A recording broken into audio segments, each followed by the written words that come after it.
You are not in pain because life is unfair. You are in pain because you are still holding on to something that has already died. A dead relationship, a failed plan, an expired version of yourself. Reality is not what keeps hurting you. Your resistance to reality is. You call it hope. You call it loyalty. You call it unfinished love. Stoicism calls it a decorated refusal to accept what is already gone. That is why the suffering stays, because you are not only feeling the wound. You are reopening it with resistance.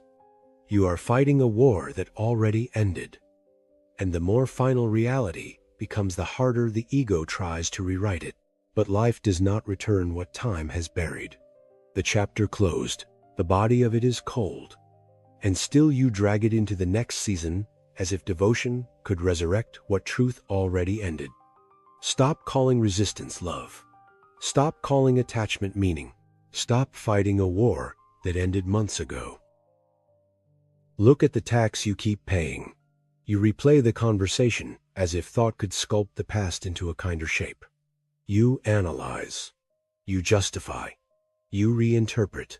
You reopen the wound and call it processing. But you are not just grieving. You are wrestling with a ghost. A ghost that does not answer, does not return, does not apologize, does not soften because your nights have become heavier, and still you spend your energy trying to make reality change its mind. Just enough to rescue your pride. Just enough to preserve the story you told yourself. That is why you feel depleted. Not because the event was powerful enough to destroy you forever, but because you keep feeding it attention long after it ended. The body grows tired when it is forced to relive what the world has already left behind. The wound was real, but now the exhaustion comes from resistance, from carrying memory like an altar, from kneeling before what no longer breathes. That is the hidden tax, not the loss itself, the refusal to stop negotiating with the corpse. We cling because letting go feels humiliating. It feels like surrender, like weakness, like admitting that something important ended without our permission. The ego hates that. It hates finality. It hates powerlessness. So the mind begins its ritual. Replay, reframe, reconstruct. One more theory, one more imagined conversation, one more alternate ending, where dignity is restored. But most replay is not healing. It is an attempted recovery of power over a moment where you had none. That is the mechanism. What happened? What you insist should have happened. The gap between those two is suffering. Not the event alone, the argument with the event. This is why people stay trapped for months, sometimes years. Because the event ended once, but the internal argument never stopped. And every time the story reopens, the body obeys, as if the loss were happening again. Reality is over. The alarm is not, because the story keeps sounding it. Stoicism steps in a steg, not by denying pain, but by refusing to turn pain into identity. Close the gap. Let reality be reality.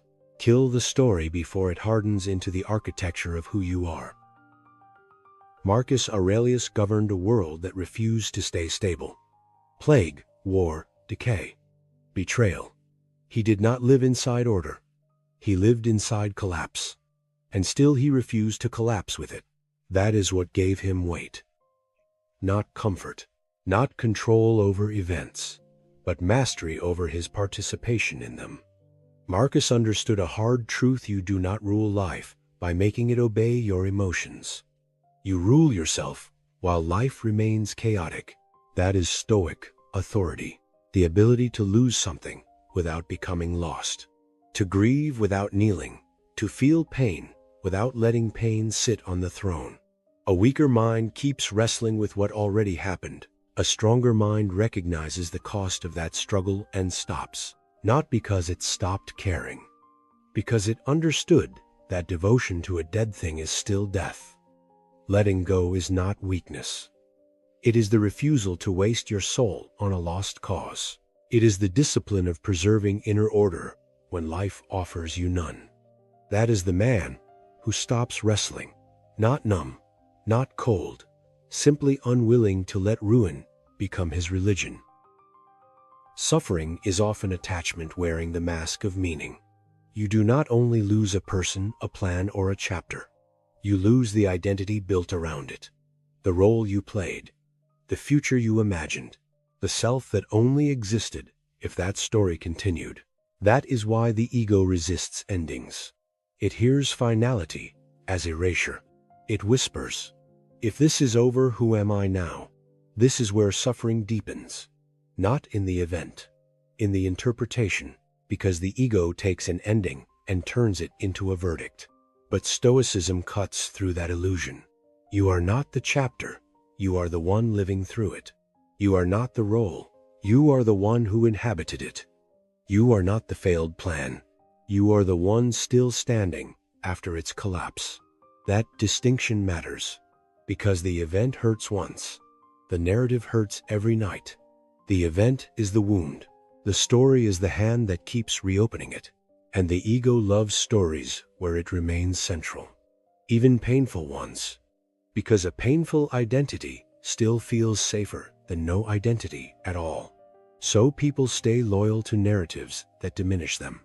Stoicism does not. It asks, what remains when the story ends? Presence remains. Character remains. Choice remains. The next act remains. Letting go is not forgetting. It is ending the narration that keeps making you smaller. It is refusing to worship a chapter after the book has already moved on. Picture it.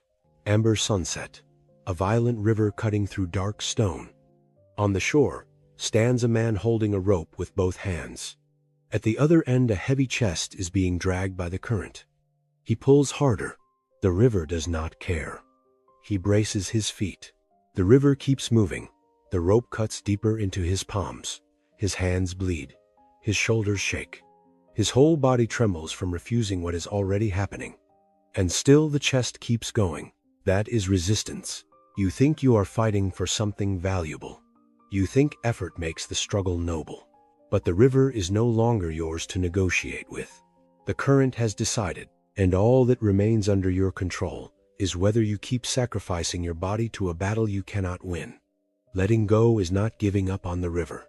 It is saving your hands. It is stepping back onto the shore. It is understanding that some things can no longer be held by force. Drop the rope, not because it meant nothing, because you matter too much to be torn apart by what is already leaving. Reclaim your hands. Reclaim your body. Reclaim the strength you were wasting on a current that never asked for your permission. You do not need more inspiration. You need a protocol. 1. Name the resistance. Every time you replay the past, name it correctly. This is not healing. This is resistance. Do not romanticize rumination. One more thought will not reverse the event. One more theory will not produce closure. Naming the pattern breaks its spell. 2. Choose clean pain. There are two pains. Dirty pain is bargaining. If only. What if? Maybe one day. Clean pain is grief. Truth. Finality. The pain that cuts once because it is honest. Choose the pain that heals over the pain that repeats. 3. Build a new axis. You do not let go through thought alone. You let go through construction. One act for the body. One act for order. One act for the future. Move your body. Clean your space. Do one task that belongs to the next chapter. A new self must be built where the ghost used to stand. That is how release becomes real. Not through wishing, through direction, through evidence that your life is no longer organized around what is dead. Some things are not coming back. Some people will never understand. Some chapters are over whether your ego accepts it or not. Stop dragging a corpse into your new season. Peace is not fixing the past. Peace is cooperating with the present. Letting go is not losing. It is refusing to let your identity be built around a useless war. Drop the rope. Walk away. Reclaim the hands that were torn from holding too long.